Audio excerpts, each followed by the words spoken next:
I'm Alexis Ohanian. I've spent the last 13 years as a tech entrepreneur and investor, co-founding Reddit.com, Initialized Capital, and a few other things along the way.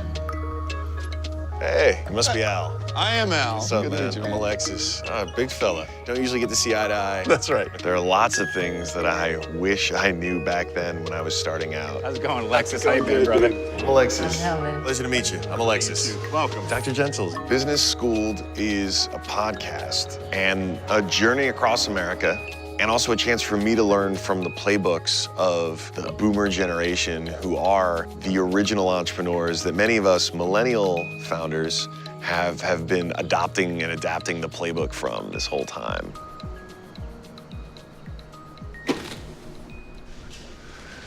Let's see what we can find.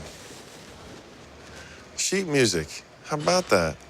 They don't put these on iPads now?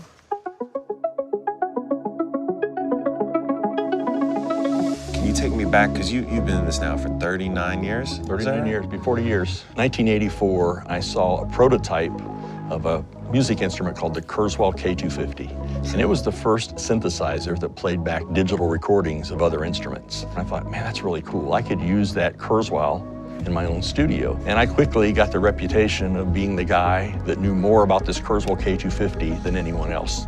Mom is the CEO, and as she would say it, Jan makes the bags and I sell the bags. How did this get started? Well, I think what prompted all this was the change in airline restrictions after 9/11. For me, it was 2008. The market crashed. We lost most of our retirement. Soon, these famous artists were flying me all around the world to help fix their machines, put the new sounds in it, new upgrades. Stevie Wonder and Kenny Rogers and Dolly Parton and all these old famous artists. And you fast forward to today, we've expanded and we sell basically everything you see on stage or in a studio, in a church, that sort of thing. One day I went to pick up a quilt, and Alan said, "Well, what quilt are you picking up, Mom?" And I said, I don't even remember what it is. And he said, "Well, are you just like really forgetful, or what's going on?" And I said, "It's been there a year." How? Why did it take so long? So backed up. Ding, ding. It's like, is that a thing? Could you do this? I can't emphasize enough, how small the vision was for it. The idea was just put a machine in a building and let Mom cook on it. Founders who have more experience, they've got the wisdom to know that this takes time and you have to be thinking long term, and that being impatient or making rash decisions for the short term while foregoing what makes sense in the long term is a fool's errand.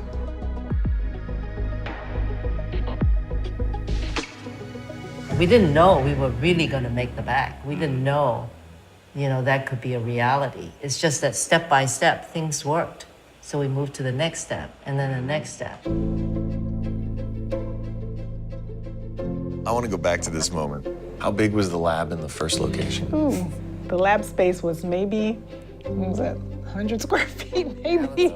Okay. Maybe. It was intimate. It was very intimate. It was like a closet. I started by doing a lot of work for other shops.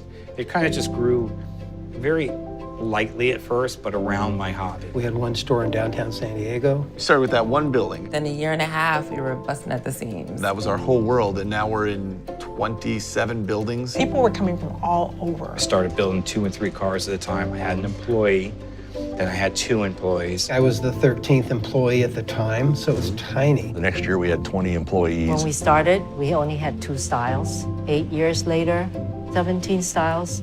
Everything is related This entire city to the block. quilting business. Quilts. So you built this whole downtown? Yeah.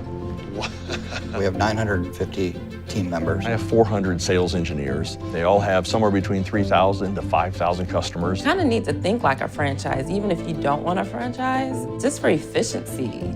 Founders can't be everywhere at all times anymore. In its own way, it's a challenge to grow so fast. Now we're saying our flagship is our website, and our brick and mortar stores complement that flagship. As a boss, my mom is great. She's probably the most patient, understanding, and wise boss that I could have ever imagined. The greatest boss ever.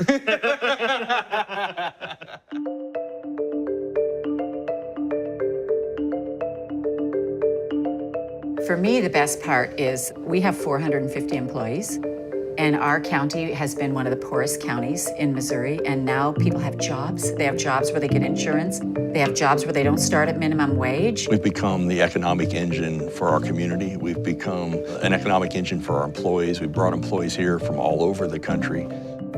We view ourselves as Southern California's hometown furniture store. Our branding is like we're America's local quilt shop.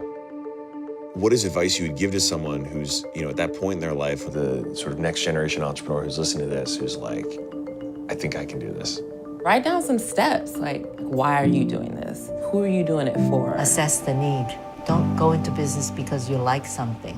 If you're all in and you're willing to go 110%, you've got a chance. If there's no market for it, you're bound to fail, no matter how hard you work.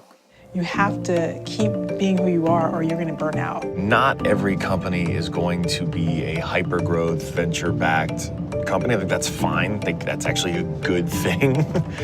It would be very bad if every business were just oriented towards rapid growth and scaling.